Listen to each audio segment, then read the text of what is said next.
এই জীবন যেন বহতা নদীর মতো, চলার পথে কত বাঁক মোহনা শত, আছে আরো দ্বন্দ্ব আলো আধারের, বেছে নিতে হবে তাই পথ আমাদের। আসসালামু আলাইকুম প্রিয় দর্শক, আপনারা যারা দেশে আছেন প্রবাসে, সবাইকে জানাই অনেক অনেক প্রীতি ও শুভেচ্ছা। শুরু হলো এনটিভি আয়োজিত এবং লাভ হলো নিবেদিত টক শো আলোকপাত। আমাদের আজকের বিষয় স্বপ্নের সন্তান। আপনাদের সাথে আছি আমি জয়নুল আবেদিন আজাদ। আর আজকে আমাদের মাঝে অতিথি হিসেবে উপস্থিত আছেন বিশিষ্ট আলেম ডক্টর মুফতি জাকারিয়া নূর। আসসালামু আলাইকুম ওয়া রাহমাতুল্লাহি ওয়া বারাকাতুহু। প্রিয় দর্শক, আমরা এই পৃথিবীতে যখন বসবাস করি তখন আমাদের একটি পরিবার থাকে। পরিবার তো একা হয় না, সেখানে আমাদের দাম্পত্য জীবন যাপন করতে হয়, সেখানে মানবের সাথে একজন মানবীও থাকে। মানবীর এই যে জীবনযাপন, সেটা বিকশিত হয় সন্তানের মাধ্যমে। সন্তান নিয়ে আমাদের কত স্বপ্ন। ইতিহাসের বিভিন্ন সময়ে আমরা দেখেছি রাজা বাদশারা একজন সন্তানের জন্য তাদের কত আকুতি। বর্তমান সময়ে দাম্পত্য জীবনে তিনি সম্পন্ন ধনী মানুষ হন বা দরিদ্র, সবারই একটি আকুতি সন্তান, সন্তান এবং সন্তান। সন্তান যখন আমরা পেয়ে যাই তখন আমরা স্বপ্ন দেখি, আমার সন্তান এই হবে সেই হবে, বড় স্বপ্ন, ভালো স্বপ্ন। এক সময় আমরা আবার আফসোস করি, এ কেমন সন্তান হলো, এ তো মানুষ হলো না।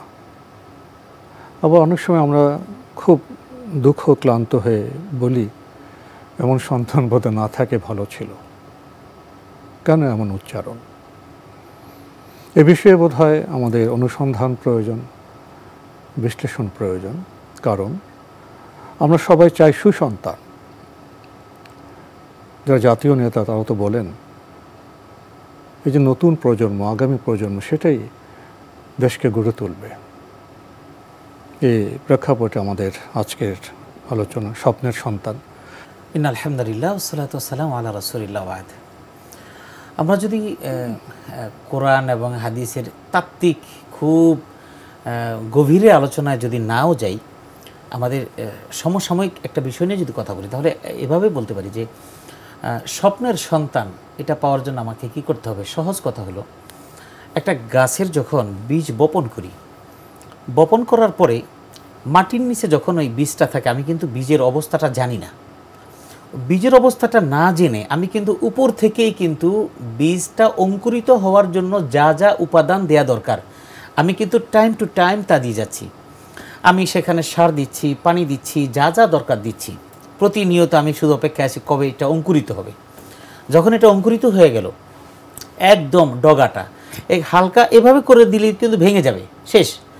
আমি এই সময় চিন্তা করি যে ছোট গাছ, হয়তো মোরগ, মুরগি, হাঁস আছে, ওরা হয়তো খেয়ে ফেলবে।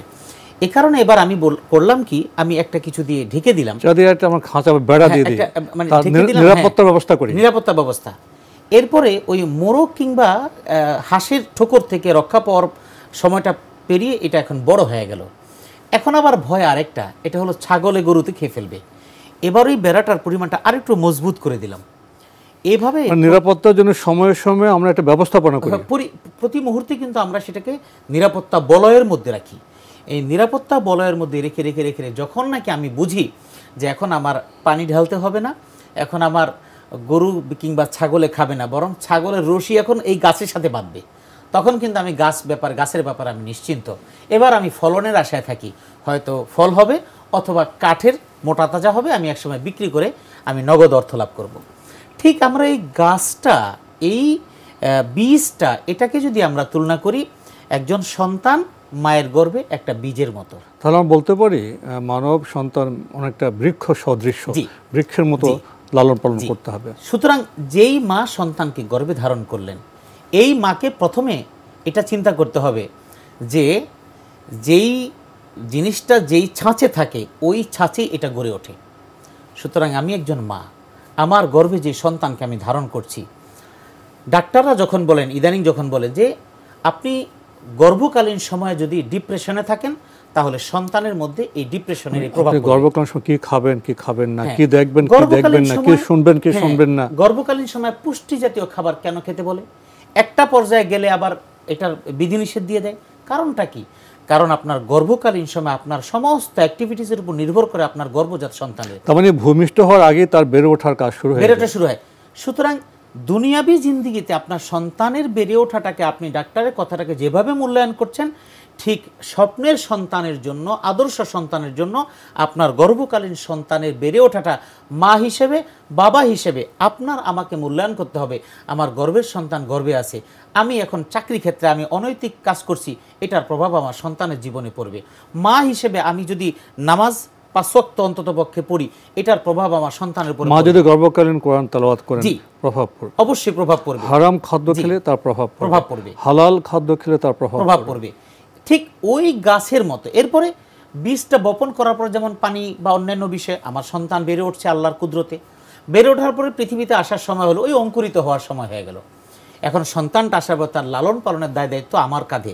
আমি এখন আমার সন্তানের একটা দুধ লাগবে, আমি এই দুধের টাকা জোগাড় করার জন্য আমি অনৈতিকতার পথ বেছে নিলাম। কেন? তার ভবিষ্যৎ গড়ার জন্য, তার খাবারের জন্য। এবং এই সন্তানের চিন্তা করে আমি চিন্তা করছি কি, এই সন্তানের জন্য কোনো টেনশন করা না লাগে, তার সমস্ত ব্যবস্থা আমি না, এই দায়িত্ব আপনাকে দেওয়া হয়নি। ওর রিজিকের জিম্মাদারি আল্লাহ ওর জন্মের 50,000 বছর আগে ওর জন্য করে রেখেছে। আপনি কেন পেরেশান হচ্ছেন? এখন তাকে ওই মোরগের থেকে, হাঁসের ঠোকর থেকে বাঁচার জন্য ওকে লালন পালন সুন্দরভাবে করবেন। এটা হলো একটা। এরপর যখন একটু বড় হয়ে যাবে, এবার ক্লাস 6-7-এ পড়ে, ওই সময় ওই যে ছাগলে খেয়ে ফেলবে অথবা গরুতে খেয়ে ফেলবে, যেমন শক্ত বেড়া দরকার, এই জায়গার দায়িত্ব ছিল আপনি আপনার সন্তানকে গাইড করবেন। শিক্ষা সংস্কৃতির যে একটা দূষণ, তারপরে পারিপার্শ্বিক দূষণ, তারপরে অপসংস্কৃতি দূষণ, এই দূষণ থেকে তো রক্ষা করতে হবে। এখন প্রশ্ন হলো, দূষণ থেকে কে রক্ষা করবেন? যিনি কোনটা দূষণ নয় সে সম্পর্কে অবগত আছেন, দূষণ থেকে কে রক্ষা করবেন? যদি মা বাবা দূষিত হয়ে যান, তখন তিনি দূষণ মুক্ত কিভাবে রাখবেন? এখন এখানেই একটা বিষয়, পরিবারে যে দূষণের চিত্রটা কেমন, এটি আমরা আসলে এই জায়গায় আসলে আমরা মানতে পারি না। আমরা প্রত্যেকেই চাই আমার সন্তানটা লাখে একটা সন্তান, সবাই ভালো সন্তান চাই। মানে আমরা কি বলবো, ঘি অরিজিনাল চাই, ঘিটা খাঁটি চাই, কিন্তু দুধটা ভেজাল। সমস্যাটা এই জায়গায়। ভেজাল দুধ থেকে আপনার খাঁটি গব্যঘৃত কোথাও পাবো না। আমার সন্তান চাই আমি খাঁটি। আমি একবারের জন্য চিন্তা করি না সন্তান খাঁটি হওয়ার জন্য মা এবং বাবাকে খাঁটি হওয়া লাগবে। হাদিসের মধ্যে আবু দাউদের হাদিস, কুল্লু মাউলুদিন ইউলাদু আলাল ফিতরা, প্রত্যেকটি সন্তান তার ফিতরাত নিয়ে জন্মগ্রহণ করে। ফিতরাত কি? এটার সার্বিক সহজ ব্যাখ্যা হলো, ফিতরাত মানে হলো সহজাতভাবে সে ইসলাম নিয়ে জন্মগ্রহণ করে, সহজাতভাবে সে সততা নিয়ে জন্মগ্রহণ করে, সহজাতভাবে সে ভালো হিসাবে জন্মগ্রহণ করে, সহজাত হিসাবে সে নৈতিকতা নিয়ে জন্মগ্রহণ করে। ফাআবাহু ইউহাউফিদানিহি ওয়া ইউনাসসিরানিহি ওয়া ইউমাজ্জিসানিহি, এরপরে মা বাবা তাকে ইহুদি বানায়, খ্রিস্টান বানায়, হিন্দু বানায়, বৌদ্ধ বানায়, মুসলিম বানায়, পৌত্তলিক বানায়। কারণ এই ছোট বাচ্চাটা জন্ম নেওয়ার পর সে কিন্তু মসজিদ এবং মন্দিরের মধ্যে কোনো পার্থক্য বোঝে না, গান এবং গজলের মধ্যে কোনো পার্থক্য বোঝে না, হামদে বাড়ি তাআলা, নাতে রাসূল এবং ব্যান্ড সঙ্গীতের মধ্যে সে কোনো পার্থক্য বোঝে না। যখন নাকি এই সন্তানটা বেড়ে উঠছে, যার বুঝার পার্থক্য নেই, এই মা যখন নাকি পয়লা বৈশাখের আনন্দ উদযাপন করার জন্য, ব্যান্ড শো শোনার জন্য যখন নাকি বাচ্চাটাকে নিয়ে গেল, ও শুরু থেকেই কিন্তু ব্যান্ড শো শুনতে শুনতে অভ্যস্ত হয়ে গেল। এরপরে ছেলেটা যখন বড় হয়ে যায়, বাড়িতে দেখে মাও গান শুনে, মাও বিভিন্ন অনুষ্ঠান দেখে, মাও এটা ফলো করে, বাবাও ফলো করে। বাসায় আসার পরে বাবা স্ট্রতে এরকম করে সিগারেটের আগুনটা এরকম ফেলে, তখন এগুলো দিয়ে সে অভ্যস্ত হয়ে যায়। এটা দেখে দেখে মনে করে আসলে বাচ্চা তো আসলে পরিবেশ শেখে না, সে পরিবেশ থেকে শেখে। পরিবেশে যেটা দেখে সেটা স্বাভাবিক মনে করে। বাবা সিগারেট খাচ্ছে, স্টাইল করতেছে, সেও অজান্তে বাবা সিগারেট নিচ্ছে, স্টাইল করে। অনেক সময় মা দেখে হাসে, এনজয় করে। এটা যে হাসির বা এনজয়ের বিষয় নয়, অনেক সময় বুঝতে পারি না। এখন শিশুরা তো দেখে শিখে, পরিবেশ থেকে শিখে। এখন আমরা যে স্বপ্নের সন্তান দেখতে চাই, প্রশ্ন হলো যেটা আপনি বললেন, তার পারিবারিক পরিবেশটা কি আমি যে ধরনের সন্তান চাই তার অনুকূলে? আমার সামাজিক পরিবেশটা, আমার শিক্ষার পরিবেশটা, স্কুলের পরিবেশটা।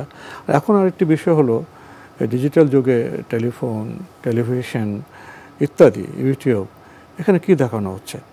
দেখা যায় যে বাড়িতে মা হয়তো সিরিয়াল দেখছেন, সন্তান টেলিফোন নিয়ে ব্যস্ত, অ্যাপ নিয়ে ব্যস্ত। আসলে কি আমরা একটি গৃহে থাকি? আসলে কি আমরা একটি পরিবারে থাকি? আসলে কি আমরা নিজের মধ্যে থাকি? কয়েক বছর পরে বাবা মা আফসোস করে যে আমার ছেলেকে তো আমি বুঝতে পারি না, সে কী বলে কি না বলে, কি খেতে চায় কি খেতে না চায়। ওদের প্রশ্ন করা হয়, আপনার ছেলেকে আপনি কতটুকু সময় দেন? আপনি কি জানেন আপনার ছেলের চিন্তা ভাবনা কি, জীবন দর্শন কি? অজান্তেই আপনার ছেলে একজন ইউটিউবের ফলোয়ার হয়ে গেছে। সে ইউটিউবের অনেক ইনকাম, এবং মাঝে মাঝে তারা কিছু পণ্য খেলনা কিনতেও উৎসাহিত করে থাকে।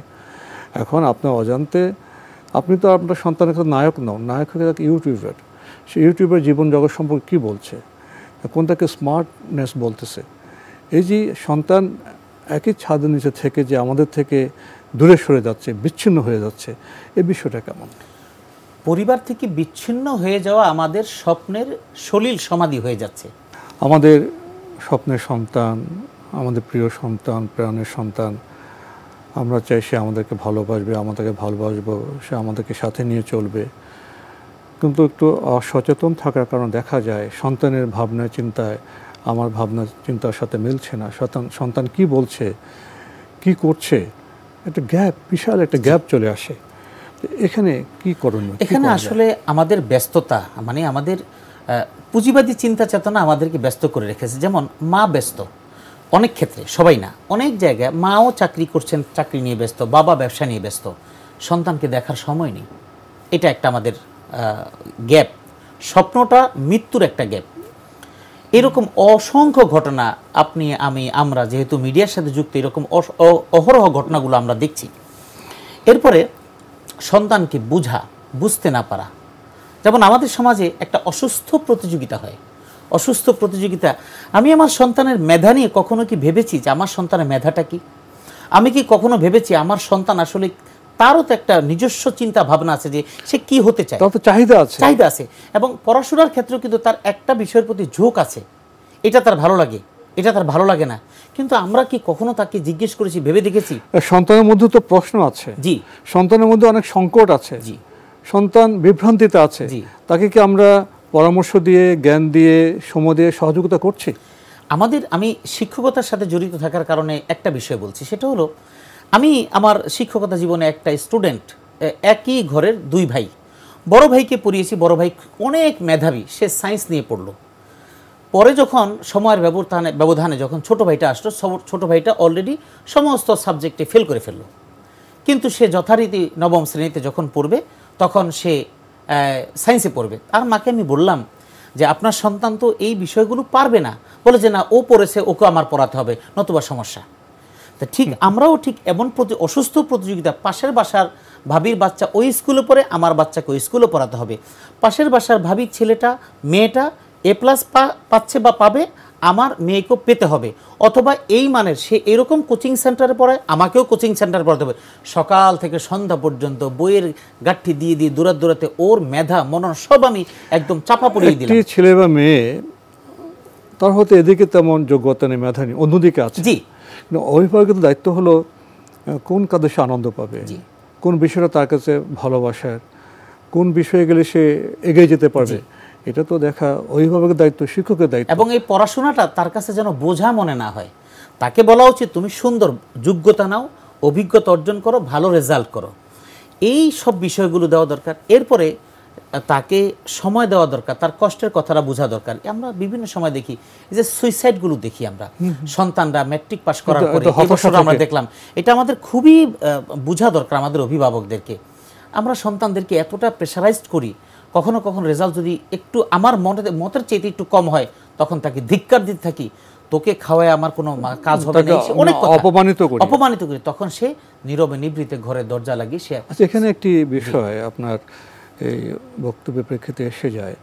আমরা মনে করি সম্মান সম্ভব বোধহয় শুধু মুরব্বীদের আছে, বড়দের আছে, কিন্তু শিশুদের যে সম্মানবোধ আছে, ব্যক্তিত্ব আছে, আমি শিশুকে পরিগঠিত করব, হয়তো কখনো প্রয়োজনে শাসনও করতে পারি, কিন্তু কিশোরকে কি অপমান করার অধিকার আমার আছে? এখানেও কিন্তু আমাদের একটা মানে বাজে জিনিস আছে, সেটা হলো যে আমরা শিশুকে যখন ধমক দিই, ছোটদেরকে যখন ধমক দিই, আর 10টা মানুষের সামনে যখন ধমক দিই, তার কিন্তু আত্মসম্মানে লাগে। এই সুইসাইডগুলো কেন হয়? তা তো আত্মবিশ্বাস নষ্ট হয়ে যায়, আত্মবিশ্বাস শুধু ভাবে আমি কিছু করতেই পারবো না।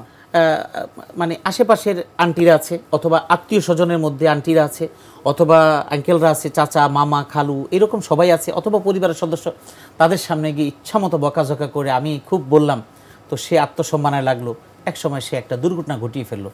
এটাও তো আমাদের স্বপ্নের সন্তানগুলোর স্বপ্নগুলো শেষ হয়ে যাচ্ছে।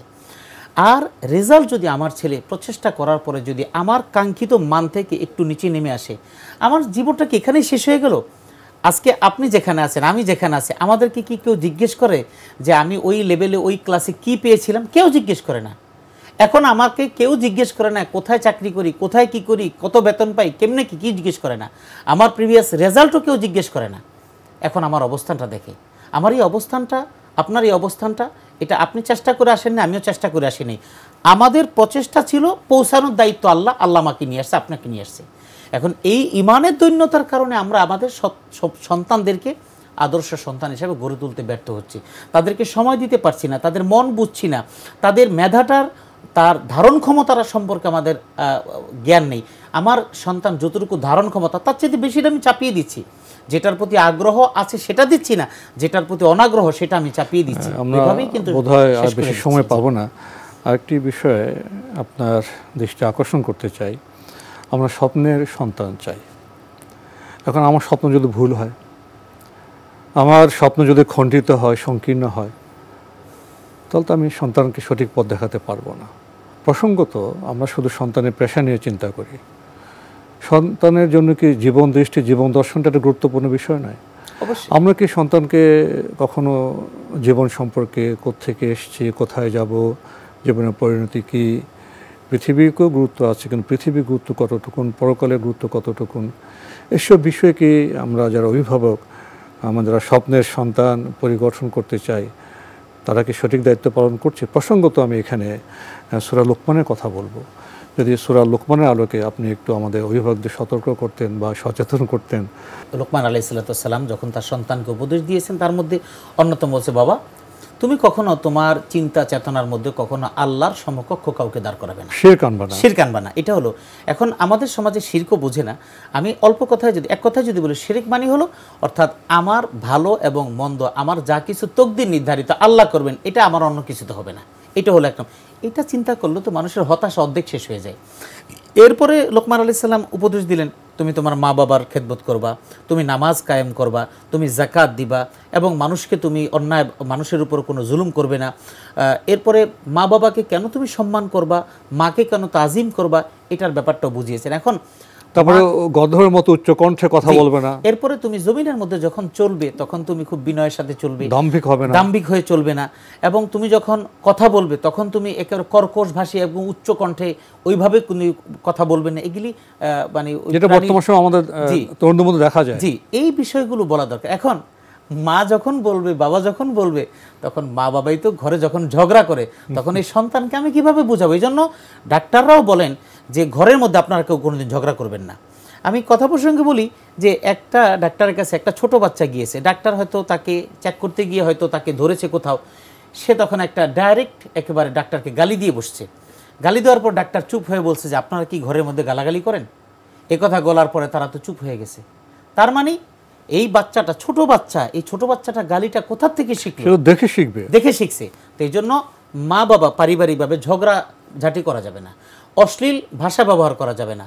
বাবা তার মাকে সম্মান করে, সন্তান দেখে দেখে তার মাকে সম্মান করবে। মা মাকে দেখতেছে, তার মাকেও যেমন সম্মান করে, তার শাশুড়িকেও ঠিক মা থেকে সম্মান করে। কিন্তু আজকের আমাদের মায়েরা আশা করেন যে আমাদের সন্তান আমাদের স্বপ্নের সন্তান হবে এবং আমাদের সন্তানের যারা হবু বউ হবে তারা আমাদেরকে আদর যত্ন সোহাগ করবে। ওটা পাওয়ার জন্য মা আপনাকে আগে ওই সন্তানের দাদির প্রতি যত্নবান হওয়া লাগবে। তাহলে আমরা যখন সন্তান লালন পালন করি, পরিগঠন করি, সন্তান নিয়ে তো আমাদের অনেক স্বপ্ন, অনেক চর্চা, কিন্তু দেখা যায় অভিভাবকদের মধ্যেই সঠিক জীবন দৃষ্টি নেই। কোত্থেকে আসলাম, কোথায় যাব। এবং যখন আমরা যেটা সূরা লোকমানে যে আল্লাহতে বিশ্বাস করা, আমরা দাম্ভিক হব না, বিনম্র হব, বাবা মার প্রতি যত্নশীল হব, অর্থাৎ যখন আমরা স্রষ্টার বিধানে আনুগত্য করব, তখন আমাদের মধ্যে একটা শৃঙ্খলা বোধ আসবে, আচরণে, সৌন্দর্যে। এবং যে কোনো কাজ করার আগে ভাববো যে আমার স্রষ্টা মহান প্রভু এটাকে কি ভালোবাসবেন, এটা তো একটি হিসেব নেওয়া হবে, আমি তখন কি শাস্তি পাবো না উপহার পাবো। এই জীবন দৃষ্টি বা জীবন দর্শনের চর্চা, আলোচনা, গল্প, কাহিনী, এটা পরিবারে কতটা গুরুত্বপূর্ণ। সন্তান তো অনুকরণ প্রিয় এবং সন্তান শিখে, এবং প্রাতিষ্ঠানিকভাবে যতটুকু না শিখে সন্তান তার পরিবারের কাছ থেকে তার চাইতে বেশি শিখে। যেই পরিবারের মধ্যে ঝগড়াঝাঁটি এবং সেখানে আচার আচরণের মধ্যে বেশি থাকবে, সেই সন্তানটা ওটাই দেখে দেখে শিখবে। আমরা বিভিন্ন অঞ্চল কেন্দ্রিক বিভিন্ন যুদ্ধ বিগ্রহ অর্থাৎ পারস্পরিক কলহ এবং মারামারির দৃশ্য আমরা বিভিন্ন সময় দেখে থাকি। আমি ওই সমস্ত এলাকায় সফর করার সুবাদে তাদের কাছ থেকে একদম ডাটা, তাদের কাছ থেকে সরাসরি কথাবার্তা বলতে, যে তারা জন্মের পর থেকে এগুলি দেখে অভ্যস্ত। তাদের কাছে এই মারামারি, ট্যাটা যুদ্ধ, বল্লম যুদ্ধ তাদের কাছে কোনো বিষয় না, বরং এটার মধ্যে বিজয়ী হওয়াটা তাদের কাছে খুব গৌরব। একটা হিংসাত্মক পরিবেশ তারা এসব দেখে তারা আদর্শ মানুষ হওয়ার পরিবর্তে তারা হিংসাত্মক মানুষ হয়ে উঠছে। অনেক কথা ছিল আপনার, কিন্তু সময় আমাদের শোনার সে সুযোগ দিল না আজকে। অন্য সময় সুযোগ হলে আমরা আপনার কাছ থেকে আরও শুনবো। ডক্টর মুফতি জাকারিয়া নূর, আপনি কষ্ট করে আমাদের স্টুডিওতে এসেছেন, সময় দিয়েছেন, সেজন্য আপনাকে অনেক ধন্যবাদ। আপনাকে অনেক অনেক ধন্যবাদ। প্রিয় দর্শক, আমরা দেখছিলাম এনটিভি আয়োজিত এবং লাভ হলো নিবেদিত টক শো আলোকপথ। আমাদের অনুষ্ঠান আপনারা এনটিভি অনলাইনেও দেখতে পারবেন। ভিজিট করুন www.ntvbd.com। এছাড়া ইউটিউবে এবং আমাদের ভেরিফাইড ফেসবুক পেজে অনুষ্ঠান দেখতে পারবেন। দুটি শব্দ, স্বপ্নের সন্তান। স্বপ্ন দেখা ভালো, তবে স্বপ্নকে সাকার, আকার, বাস্তবে রূপ দেওয়ার জন্য স্বপ্নের পরিবেশ লাগবে, স্বপ্নের বাবা মা লাগবে, স্বপ্নের গৃহ লাগবে। আসুন এসব ক্ষেত্রে আমরা সচেতন হই, তাহলে আমাদের স্বপ্নের সন্তান আমরা ইনশাআল্লাহ লাভ করতে পারব। মহান আল্লাহ আমাদের সবাইকে নিরাপদে রাখুন, রাখুন শান্তিতে। আসসালামু আলাইকুম। পথে কত বাক মোহনা শত, আছে আরো দ্বন্দ্ব আলো আধারের, বেছে নিতে হবে তাই পথ আমাদের।